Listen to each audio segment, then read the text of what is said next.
Hi, ඔයාලා කැමතිද මගෙත් එක්ක සෝලෝ ඩේට් එකක් යන්න? මං තීරණය කරා නිවාඩු දවසේ මං වෙනුවෙන් මං සතුටු වෙන විදිහේ දේවල් විතරක් කරන්න. ටිකක් තනියම කාලය ගත කරන්න. වයසත් එක්ක පරිණිත වෙනකොට හිතෙනවා ආයෙත් ඉස්කෝලේ ගියා නම් සතුටින් නිදහසේ ඉන්න පුළුවන් කියලා. පොඩි කාලේ හිතනවා ඉක්මනට ලොකු වුණා නම් හොඳයි කියලා. ඒත් සතුට තියෙන්නේ ඇත්තටම අපි හිතන පතන විදිහේ.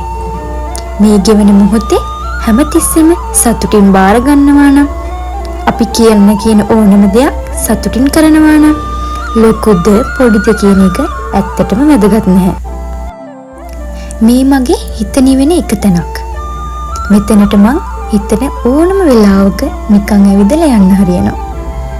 ඔයාලට මොකද හිතෙන්නේ මේ මාළුව දැක්කහම? මෙයාලා කොච්චර එකට සතුටින් හිටියත් හිට වෙනකොට කවුරුම හරි ඇවිත් මෙයාලගෙන් සමහර මාළු පැටව වරගෙන යනවා. හරියට අපේ ජීවිත වගේ නේද? ටිකෙන් ටික වයසත් එක්ක මුකුරා යනකොට අධ්‍යාපනය, රැකියාව, විවාහය නිසා නිවසින් යන්න වෙනවා වගේ නේද?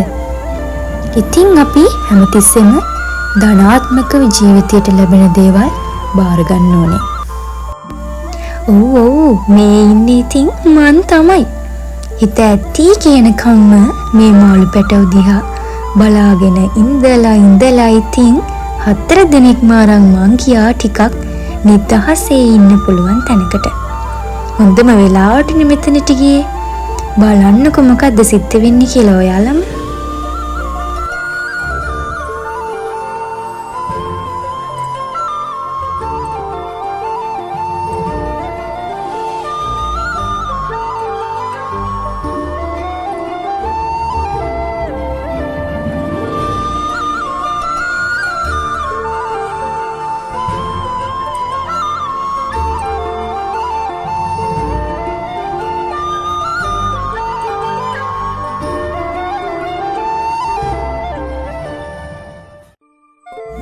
පුංචි උපදෙසක් දෙන්න ඔයාලගේ ජීවිතේට. ඔයාලට ඉක්මනට තරහ යනවා නම්, ඔයාලා ඉන්නේ හැම වෙලාවෙම දුකින් නම්, කලකිරීමෙන් නම්, පුළුවන් තරම් ඔයා සතුට වෙන්නදී පුංචි දේවල් හරි කරන්න. හැම වෙලාවෙම සතුටින් ඉන්න උත්සාහ කරන්න. ස්තුතියි මාව බලන් හිටියටයි අහන් හිටියටයි.